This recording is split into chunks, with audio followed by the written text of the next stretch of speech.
إن الحمد لله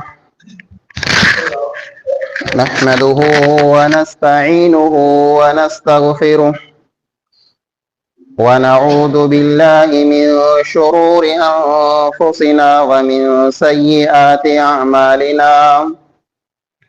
من يهده الله فلا مضل له ومن يضلل فلا هادي له، وأشهد أن لا إله إلا الله وحده لا شريك له، وأشهد أن محمدا عبده ورسوله أرسله بالحق بشيرا ونذيرا وداعيا إلى الله بإذنه وسراجا منيرا.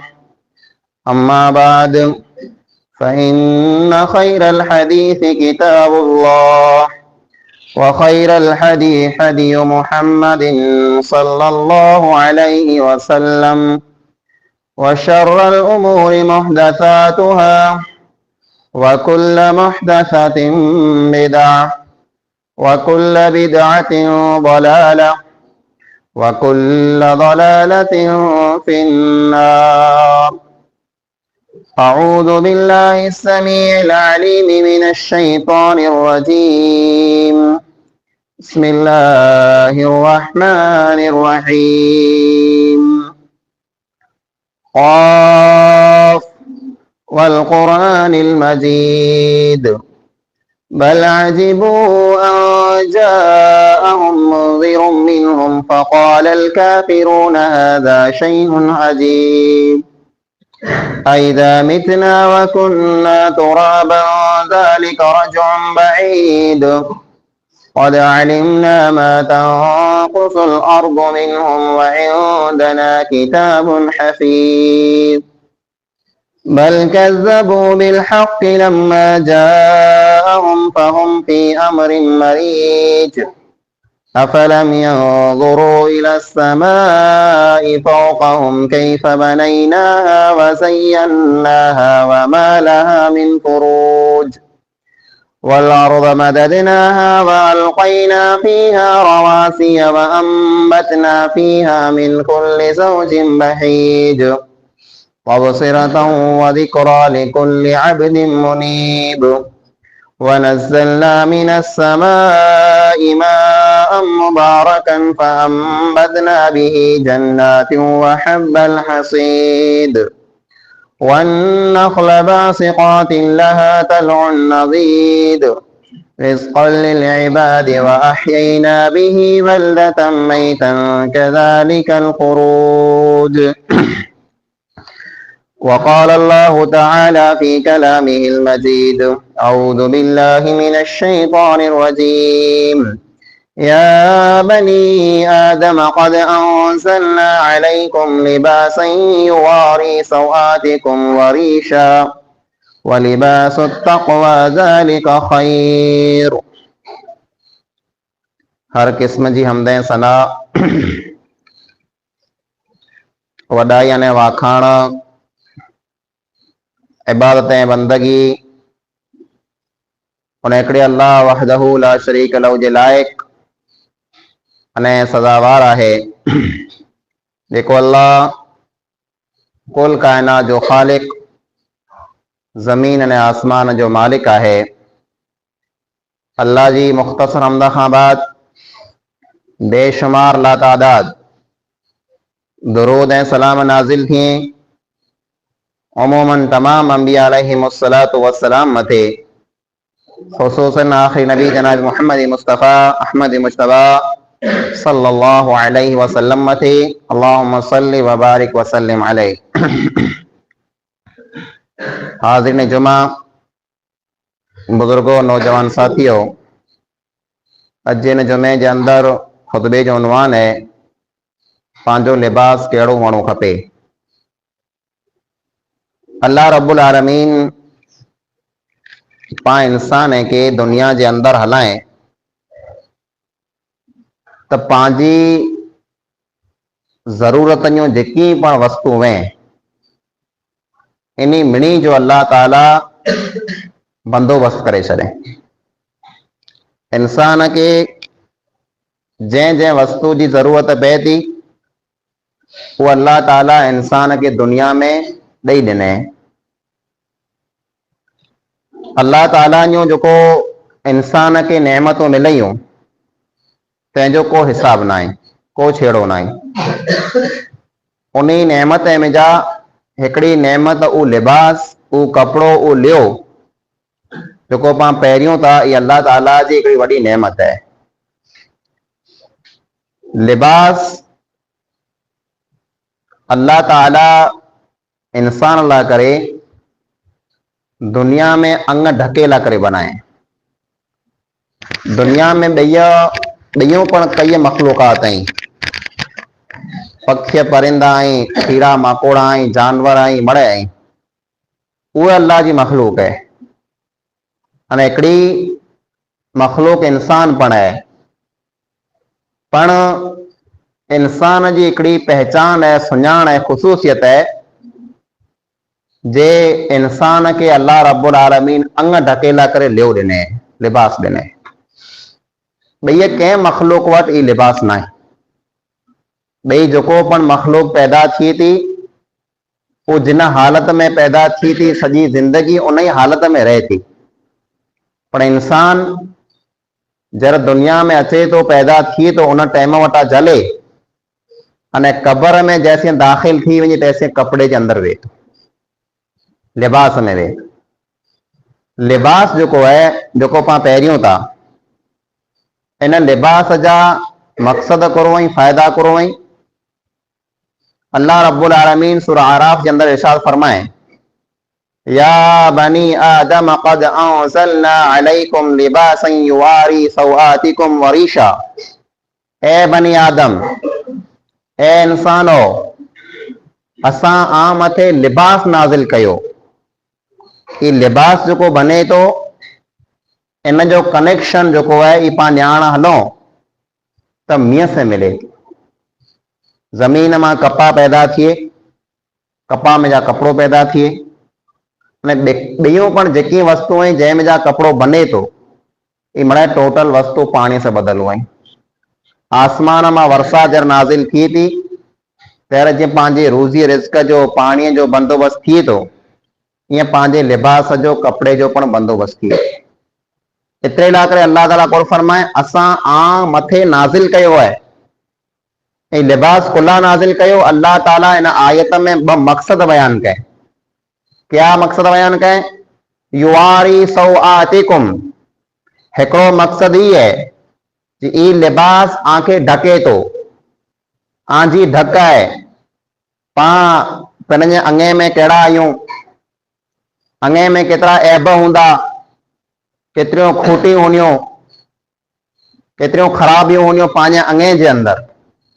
पण ई कपड़ो ने लिबास जरा पां पहिरियों था तर पंहिंजे अंगे जा जेकी पण ऐब मड़ ढकजी वञे था। ई पर्दो पाला करे बनी वञे तो जे ॿिए माण्हू खे ख़बर नथी पए जे पंहिंजे अंगे में कहिड़ा ऐब आहिनि, कहिड़ी खोट है, कहिड़ी निशानी है। तो लिबास पहलो कम करे तो जे पांजो जोको अंग है तंहिंखे ढके तो, पंहिंजा ऐब ढके तो। बे नंबर मथे अल्लाह फरमाए वरीशा, ई लिबास आंजी खूबसूरती ला करे पैदा कयो, आंजी जीनत ला करे, आंजे सिंगार ला करे पैदा कयो।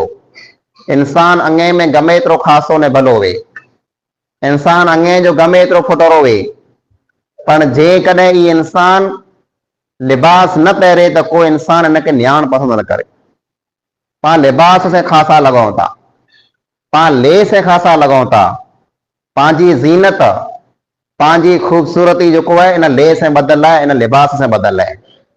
ये लिबास वो लिबास है जे आदम अलैहिस्सलाम के जन्नत में जरा शैतान नाफरमानी कराए जे अल्लाह चवे जे हिन वण के ओडो न थी जा, न तो जन्नत में निकरी वेने, जन्नत जो नेमतों तोड़ा झटजी वेंदियूं। पण शैतान जो हो आदम अलैहिस्सलाम के बोराए बोराए बहकाए बहकाए छैले बागे उन वण के ओडो खणी वियो जंहिंजी अल्लाह ना कहे। आदम अलैहिस्सलाम अने हवा अलैहिस्सलाम जरा उन वण के चखियो जंहिंजी अल्लाह ना कयवे तर कोड़ो थियो अल्लाह रब्बुल आलमीन उन वस्तु के बयान कये ला यफ्तिनन्नकुम शैतानु कमा अखरज अबवैकुम मिनल जन्नह यनज़िउ अन्हुमा लिबासहुमा लियुरियहुमा सौआतिहिमा। अल्लाह फरमाए शैतान जो कोरियो आंखे फितने में न विझे जिया आने माइत्रे के आदम ने हवा के फितने में विझे जे जन्नत मां उन्हीं के कढाए उन्हीं जो लिबास उन्हीं वटा जटजी वियो। जन्नत जी जो नेमत अल्लाह ताला आदम अलैहिस्सलाम वटा जटे वो लिबास हो। आदम ने हवा जैसे जन्नत में हुआ अल्लाह ताला उन्हीं के जन्नत जो इज्जत जो लिबास पहराए पण जरा अल्लाह ताला जी नाफरमानी कयो तेरा अल्लाह ताला को जटे मणी का पहिरीं अल्लाह ताला उ जन्नत जो लिबास उन्हीं वटा लाए लाथे पो उन्हीं कोरो कयो पो उन्हीं वणे जा पन लाए करे पिन के ढकियो। यानी इतरी हया वई इतरो शर्म हो कि जन्नत जो लिबास जटजी वियो तेरा जन्नत जे वणे जा पन लाए करे पिन के ढकियो। ई शैतान उ है जे आदम ने हवा जो पंहिंजा माइट हुआ उन्हीं वटा लिबास जटियो। शैतान जी अज पण ये कोशिश है जे अज पण दुनिया में इंसान वटा लिबास जटे लाए। मुंहिंजा अज़ीज़ो पंहिंजो लिबास कहिड़ो हुअणो खपे। पहली गाल तो ये है कि पंहिंजो लिबास जो है वो इस्लामी लिबास हुअणो खपे। पां इस्लाम के मञो था तो पंहिंजो लिबास इस्लाम जे मुआफ़िक ने मुताबिक हुअणो खपे। जेकॾहिं पां इस्लाम वारे लिबास मां हथ कढी गैर इस्लाम वारा लिबास ॿी क़ौमे जा लिबास जेकॾहिं पां पहिरींदासीं तो दुनिया में पां कॾहिं इज़त वारा की न थींदासीं। न इस्लाम अहिड़ो को ख़ासि लिबास ना ही बनाए जो आंखे हेड़ो लियो हुअणो खपे बल्कि इस्लाम जो उसूल ने क़ाइदो ही है जे आंजो लिबास आंजो लियो ने कपड़ो अहिड़ो हुअणो खपे जंहिंमें आंजा अंग जो कोई से ढकियल खपे जंहिंमें आंजो अंग ढकियल खपे आंजो अंग क्यानो नजर न अचे। इन में जा मालूम थिए तो जे पंहिंजो कपड़ो जो है पंहिंजो लिबास ने लियो ने वॻो जो है ये पां अहिड़ो सिबायूं अहिड़ो पहिरियों कि पंहिंजा अंग जो ॿिए माण्हू खे नज़र न अचे। पर अफ़सोस जी ॻाल्हि इहा जे अॼु पंहिंजे ख़ासि करे नौजवाने में वॾे में जा ना ही पर नौजवाने में ख़ासि करे हालत इहा है कि ॾींहं ॾींहुं पंहिंजा लिया जो उ टुकड़ा ने सोड़का थींदा अचे। पंहिंजा अंग जो पां लह से ढकियूं था पर पां लिया अहिड़ा सिबायूं था जो पंहिंजा अंग टोटल पधर ॾिसनि था। सामने माण्हू खे अहिड़ो थिए न ही माण्हू लिया पहिरें न अचे पियो। पां लिया कुला पहिरियों था पां लिबास कुला पहिरियों था एतिरे लाइ करे जे पंहिंजी ढक थिए पंहिंजा अंग ढकिया पिया हुए अने जेकॾहिं पां अहिड़ो लियो पहिरियों अहिड़ो लिबास पहिरियों जे पंहिंजा अंग पधर हुए ज़ाहिर हुए ॿिए मिणी खे ॾिसे पिया त इन लिबास मां फ़ाइदो करो जेको पंहिंजे अंगे खे ढकींदो न वे। अॼु पंहिंजे माहौल में थोड़का वर थिया आहिनि अहिड़ो फैशन निकिरियो है नौजवान छोकरे में जे हराणा कंदे कंदे कंदे चूलियूं जो टूकणियूं करायूं। पहिरीं पंहिंजो लियो गोॾे नो हेठि हूंदो हो पोइ गोॾे ते पुगो पोइ गोॾे नो मथो चढ़ियो पोइ सथर मथे पुगो।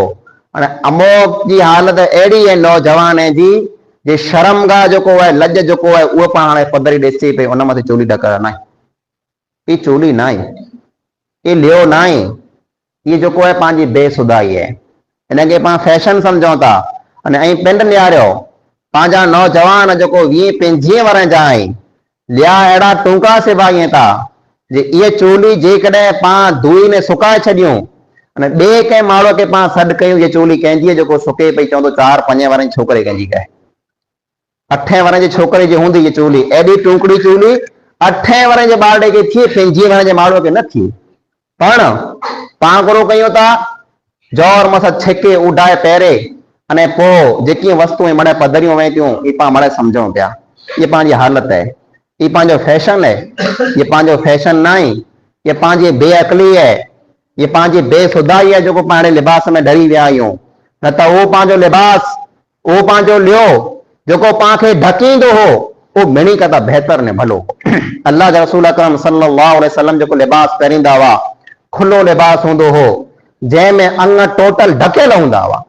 पण अॼु नौजवान खे कुॼाणे कोरो सुधो आहे कि पंहिंजे लिबास खे अहिड़ो बनाए छॾियो आहियूं जो लिबास पहिरीं की न पहिरीं सरखा लॻे पिया पाण खे। जा अज़ीज़ो, फैशन अहिड़ो को फैशन हुए जंहिंमें माण्हू ख़ासो लॻंदो हुए त ठीकु आहे। हाणे ई किदक वेंदा कंहिं चार माण्हूअ में त ठाहे वेही की न सघंदा। इन्हनि खे लॼ थींदी पई सॼो पधरो त थियो पियो या हाणे लिखार हिन पासे थींदा, लिखार हुन पासे थींदा, लिखार हुआ ढक ढकाणी कंदा, लिखार हुआ ढक ढकाणी कंदा। अहिड़ा लिहाज़ सिबाया कोला जंहिंमें चार माण्हुनि जे विच में वेह में पाण खे शर्म लॼ थिए। लिबास त अहिड़ो हुअणो खपे कि पाण गमे हिन जॻह मथे हलिया वञूं, पाण खे कीअं परवाह न वे कि मुंहिंजो लिबास मूंखे ढकियो न वेठो आहे। पण पंहिंजे नौजवान जी हालत इहा रही कि चार माण्हुनि में ई लियो पहिरीं न वेही नथा सघे। चोलियूं एतिरियूं टूकड़ क्यों वई कि नमाज़ पढ़ण जरा चए, नमाज़ त पढ़े नथा, पर कुदरती नमाज़ पढ़ण अचे कॾहिं जुमे जी कॾहिं कोई ईद जी नमाज़ त रुकू कयईं का सजदो कयईं त पुठियां जेको माण्हू हुए नमाज़ में उभर हुनखे अखी बंदि करणियूं पए, उनखे अखी पूरणियूं पए, न त उनजी नमाज़ ठहियल वेंदी रहे। ये पंहिंजी हालत है।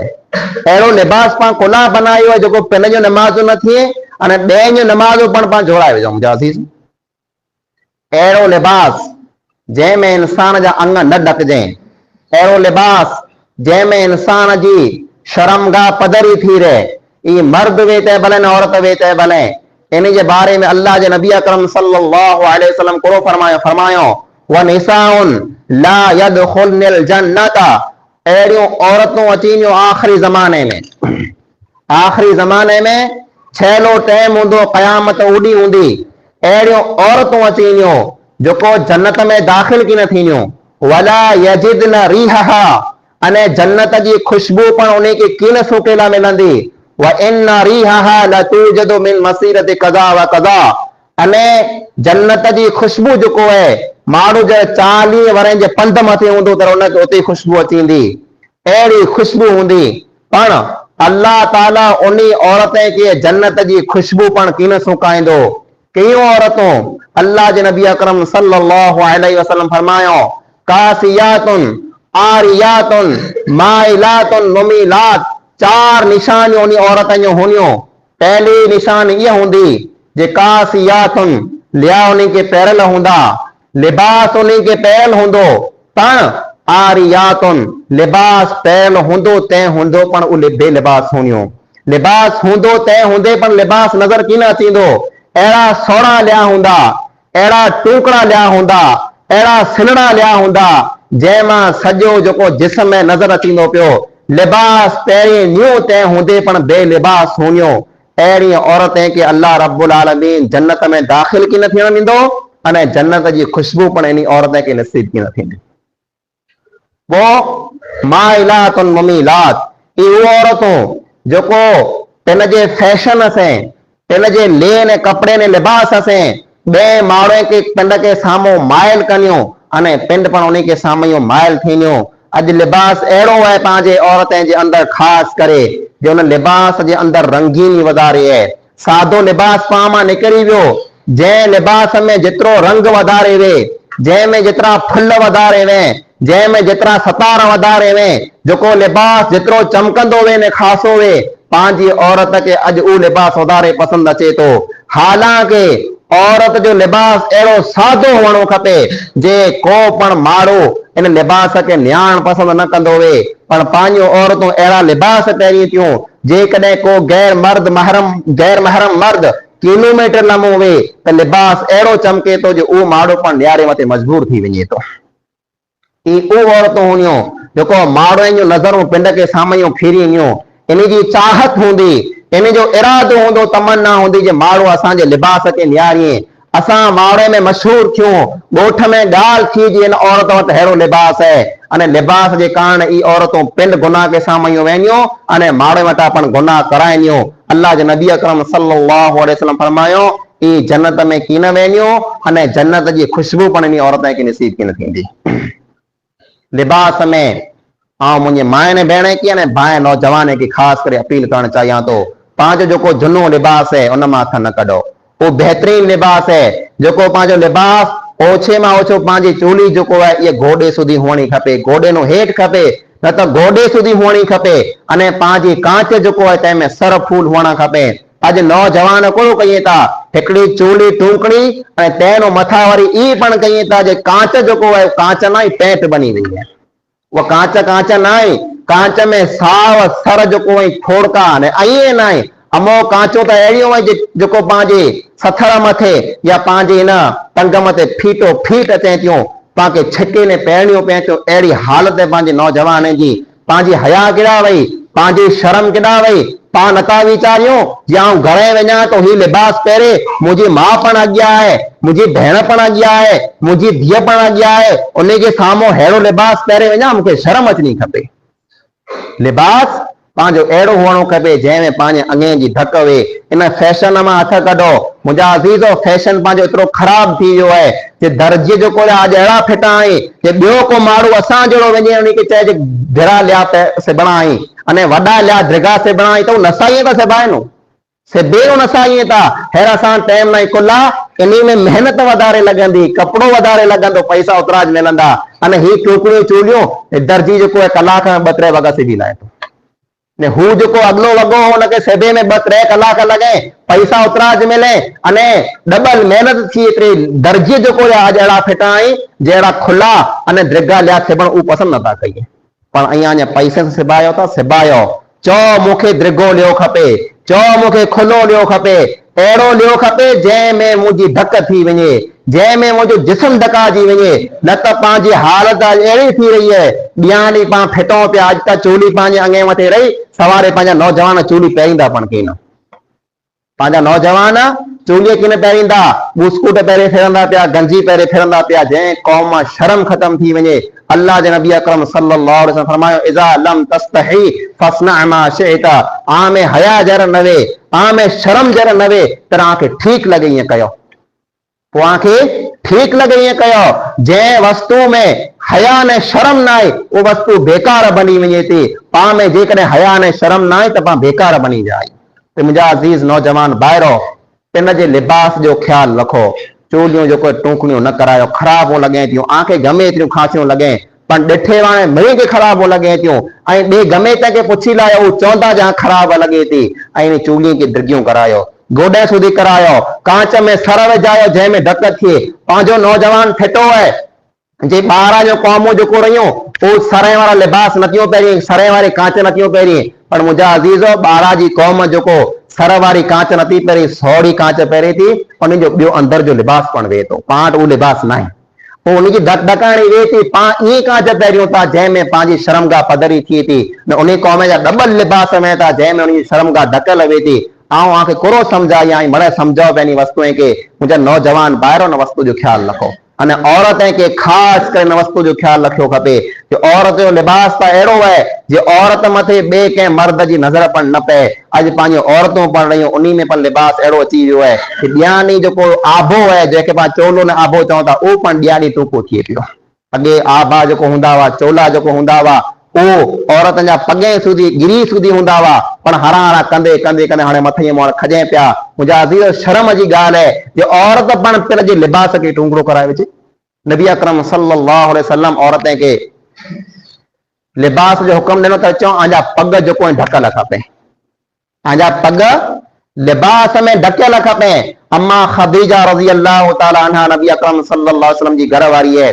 सवाल कयईं अल्लाह जा नबी सल्लल्लाहु अलैहि वसल्लम जेकॾहिं औरत पगे सुधी लिबास पहिरींदी त हिनखे गंदगी लॻी वेंदी, कपिड़े में किछाण लॻी वेंदी, वाट में हलंदी पई त फरमायो जिराख की मथे खणी लाए, तैनो मथे न खणी सघे।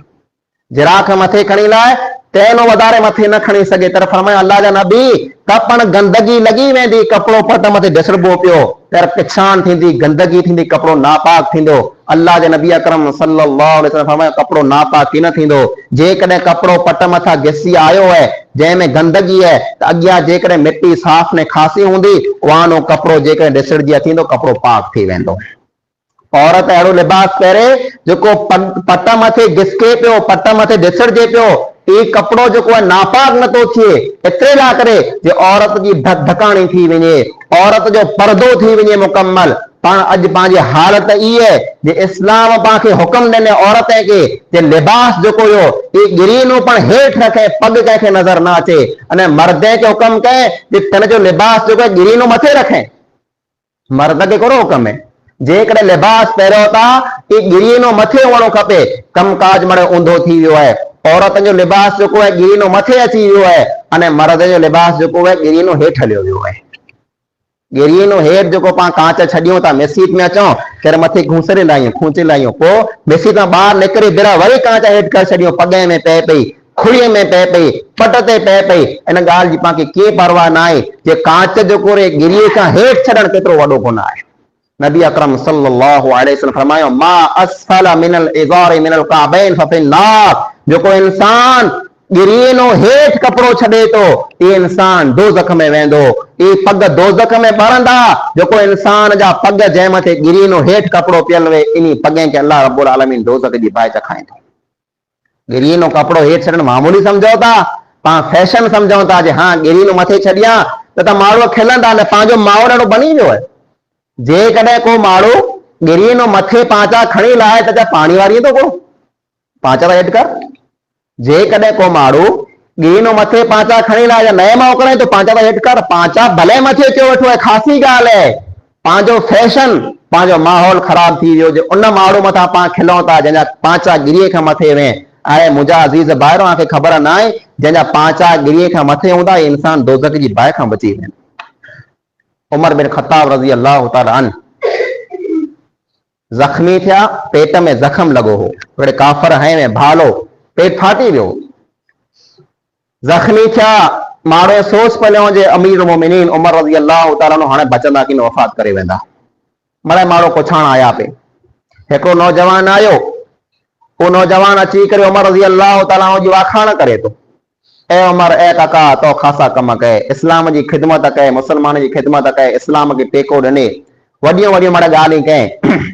पोइ जे रवानो थियो त उमर रज़ी अल्लाह तआला अन्हु उनखे सॾु करे या इब्न अखी, ए मुंहिंजा भातिरिया, पोइ जा पाछो निहारे तो चए तो इरफा इज़ारक, तो जा पांचा जेको गिरीअ खां मथे खणी लाहे। इन हालत में उमर रज़ी अल्लाह तआला पानी पीतो थे, पर पानी जेको आहे पेट में जा ॿाहिरि निकिरी वियो तो, पेट में हॉल थी वियो हो, पेट में खॾ थी वई, पेट फाटी वियो हो, अहिड़ी हालत वई, खीर पीआरियो थे, खीर पेट मां ॿाहिरि निकिरी वियो थे। इन हालत में जॾहिं हिकिड़े नौजवान खे ॾिठो जे पांचा गिरीअ खां हेठि थिया पिया आहिनि, उन टाणे चयो मुंहिंजा भातिरिया पांचा गिरीअ खां मथे खणी लाए। फइन्नहु अनका लिसौबिक वातका लिरब्बिक, एतिरा करे हिन जा ॿ फ़ाइदा थींदा। हिकिड़ो तो जी दिल में अल्लाह जो द्रब पैदा थींदो, अने ॿिए नंबर मथे कोड़ थींदो जे तो जा कपड़ा पाक में साफ़ रहंदा, तंहिं करे तो जा पांचा जो कुड़ा गिरीअ खां मथे खणी त इहा पाण में हिकिड़ी ख़राबी अची वई आहे जे पाण पांचा गिरीअ खां हेठि रखूं था अने उन माण्हू मथां खिलूं था, मश्करियूं कयूं था जंहिंजा पांचा गिरीअ खां हेठि वे। न मुंहिंजा अज़ीज़ो मथे वे, ऐं मुंहिंजा अज़ीज़ो अहिड़ा कम न कयो। जेकॾहिं पांचा गिरीअ खां हेठि रखंदा वॾो अज़ाब आहे। हाँ औरत रखे, औरत पिंड खे ढके, औरत सॼो पर्दो आहे, औरत जो मुकम्मल पर्दो हुअणो खपे, पर मर्द जेको आहे कॾहिं पण गिरीअ खां हेठि पांचो न रखे। लिबास में हिकिड़ी ख़राबी पाण इहा पण अची वई आहे नौजवान में ख़ासि करे लिबास जी कपिड़े जी जेतिरी पांखे ज़रूरत हुए एतिरो पाण भले सिबायूं, मनाई न इस्लाम में, पर हद खां वधारे लिहाज़ सिबाइणा, हद खां वधारे लिबास सिबाइणो, ख़र्चो करणो फुज़ूल ख़र्ची आहे। अल्लाह फरमाए कुलू वशरबू वला तुसरिफू, ए ईमान वारा आंखे जेको अल्लाह ॾिने उन मां खियो न पियो, पर फुज़ूल ख़र्ची न कयो। फुज़ूल ख़र्ची कहिड़ो आहे, जंहिं वस्तु जी आंखे ज़रूरत न आहे उन में हरू भरू पैसो न विञायो। कई नौजवान पाण अहिड़ा आहिनि उन वटि 30 40 50 जोड़ियूं ई कपिड़े जी, 50 वॻा, 50 वॻा त पाण हिकु माण्हू खे 5 वॻा ॾियूं त 10 15 माण्हू खे वॻा मिली वञे, पर एतिरा वॻा अञा पण जेकॾहिं बाज़ार में को नओं कपिड़ो अचींदो उन मां पाण खे हिकिड़ो वॻो सिबाइणो आहे। ॻोठ में को नौजवान सिबायो, हू सिबायो, मूंखे पण सिबाइणो, ॾेखा विच में खाली हू सिबायो, ऐं पुठियां के रही वञा, घणे अटो आहे न घणे ॿारनि वटि कीअं न आहे, बुख मरे पे अहिड़ी हालत है। माण्हू मंगे पिया, सुबुह सांजी फोन ई कई पिया मुंहिंजा पैसा अॾाए, उहा पैसा सुठा पिया, कीअं वांदो न आहे, पर ही घोट सुबुह सांजी नओं वॻो पहिरींदो, नओं वॻो लाहींदो, इहा पंहिंजी हालत आहे। लिबास पाला करे जेको ज़रूरत है पण इन लिबास खे पाण एतिरो वधाईंदासीं जो फुज़ूल ख़र्चियूं थी वञूं त पंहिंजो दीन त उहो दीन है जेको चए थो मसो कयो न मसो पहिरियों पाण पाणी वधारे न फिटायो। मसो करणु नीकीअ जो कमु है, नीकीअ जे कम में पण फुज़ूल ख़र्ची न कयो। अने पाण नौजवान पाण मुसलमान जेको पंहिंजो पैसो जेको पाण महिनत से हलाल तरीक़े से कमायो था ई पहली कपिड़े में विझाए छॾियूं। ॿिया कई कम पिया आहिनि नीकीअ जा भलाई जा ख़ैर खाए जा। हाणे पैसा वधारे में कंहिं मिसकिन खे ॾियो, कंहिं ग़रीब खे ॾियो, कंहिं यतीम खे ॾियो, कंहिं मसीत मदरसे में ॾियो। क्या कम पिया आहिनि भलाई जा, केतिरा कम पिया आहिनि, उहो कम कयो। रुगो लिहाज़ सिबाईंदा, रुगो कपिड़ा सिबाईंदा, ॿियो कोई कमु न आहे दुनिया में। खाली एतिरे लाइ करे मां आया आहियूं न मुंहिंजा अज़ीज़, फुज़ूल ख़र्चियूं न कयो। तंहिंखां सवाइ कपिड़े में लिबास में हिकिड़ी ॻाल्हि जो पाण खे ई ख़्यालु रखणु खपे, हिकिड़ो कलर आहे जंहिंखे पाण सामी कलर चऊं था, ज़ाफ़रानी कलर, केसरी कलर जेको अचे थो इस्लाम जे अंदरि केसरी कलर जेको आहे ज़ाफ़रानी कलर ई पहिरियों मनाही आहे। अमर बिन आस रज़ी अल्लाह तआला अन्हु नबी अकरम सल्लल्लाहु अलैहि वसल्लम वटि आया, पहिरियों उन खे ई केसरी कलर जेको 52 सामी पहिरीं था ई लिबास पहिरियों हो। नबी अकरम सल्लल्लाहु अलैहि वसल्लम फरमायो हाज़िही सियाबुल कुफ़ार फला तलबिसहा, ई काफ़िरनि जो लिबास है तो इन लिबास खे न पाए। ये काफ़िरनि जो लिबास है। कई पंहिंजे नौजवान भाई खे पाण ॾिसूं था जो उन्हनि खे कपिड़ो पसंदि अची वियो, रंग पसंदि अची वियो, सामी कलर पहिरें निकिरनि पिया। सामी कलर पहिरण, केसरी कलर पहिरण मुसलमान मथे हराम, मुसलमान खे न पहिरियों खपे। ईअं जी हिकिड़ी ॻाल्हि इहा पण कई पंहिंजा नौजवान भाउ अहिड़ा पण आहिनि जेको सोन ने चांदी पहिरीं था। सोन जेको आहे मुसलमान मर्द मथे हराम है। अल्लाह खे पैसो ॾिने त ॾही वस्तू पहिरियों पण सोन न पहिरियों। सोन जेको इंसान पहिरे तो समझी लायो दोज़ख जी बाहि हथ में खणी निकिरे। कई अहिड़ा नौजवान आहिनि अल्लाह पैसो ॾिने त संगर सोन जी पहिरींदा, पहुची सोन जी पहिरींदा, ॿियो कीअं थिए की न थिए सोन जा ॾंद ज़रूरु विझाचींदा, सोन जा ॾंद ज़रूरु विझाचींदा। मुंहिंजा अज़ीज़ बचो नी खुराफात खां, लिबास खे सुधारियो, मुसलमान पक्का मुसलमान बनो, ख़ासा मुसलमान बनो। अहिड़ो लिबास न पहिरियो जंहिंमें पंहिंजा अंग पधरा न ज़ाहिर में, अहिड़ो लिबास पहिरियो जंहिं लिबास में पंहिंजी ढकाणी थिए, जंहिं लिबास में पंहिंजा अंग ढकाइजी वञे, न मर्द बि तंहिं भले औरत बि तंहिं भले, मिणी के ख़ासा लिया, खुला लिया अने ड्रिगा लिया पहिरियां खपे, जंहिंमें अंगे जी ढकाणी थिए ने मुसलमान जेको आहे बेहयाईअ खां बेशर्मीअ खां बची वञे। अल्लाह रब्बुल आलमीन खां दुआ आहे जेके पण ॻाल्हियूं क़ुरान हदीस जे मुताबिक़ सयूं आहिनि, अल्लाह रब्बुल आलमीन पाण मिणी के मिली जुली करे अमल कई तौफ़ीक़ अता फरमाए। अल्लाह रब्बुल आलमीन पाण मिणी के पंहिंजो लिबास सुधार जी तौफ़ीक़ अता फरमाए। अल्लाह रब्बुल आलमीन पाण मिणी मुसलमान भाई के इस्लामी में लिबास पहिरे जी तौफ़ीक़ अता फरमाए। आमीन सुम्मा आमीन व आखिरु दावाना अल्हम्दुलिल्लाहि रब्बिल आलमीन। إن الحمد لله نحمده ونستعينه ونستغفره ونعوذ بالله من شرور أنفسنا ومن سيئات أعمالنا من يهده الله فلا مضل له ومن يضلل فلا هادي له وأشهد أن لا إله إلا الله وحده لا شريك له وأشهد أن محمدا عبده ورسوله أما بعد أعوذ بالله من الشيطان الرجيم بسم الله الرحمن الرحيم إن الله وملائكته يصلون على النبي يا أيها الذين آمنوا صلوا عليه وسلموا تسليما اللهم صل على محمد وعلى آل محمد كما صليت على إبراهيم وعلى آل إبراهيم إنك حميد مجيد اللهم بارك على محمد وعلى آل محمد كما باركت على إبراهيم وعلى آل إبراهيم إنك حميد مجيد عباد الله رحمكم الله إن الله يأمر بالعدل والإحسان وإيتاء ذي القربى وينهى عن الفحشاء والمنكر والبغي يعظكم لعلكم تذكرون واذكروا الله يذكركم وادعوه يستجب لكم ولذكر الله تعالى أكبر والله يعلم ما تصنعون.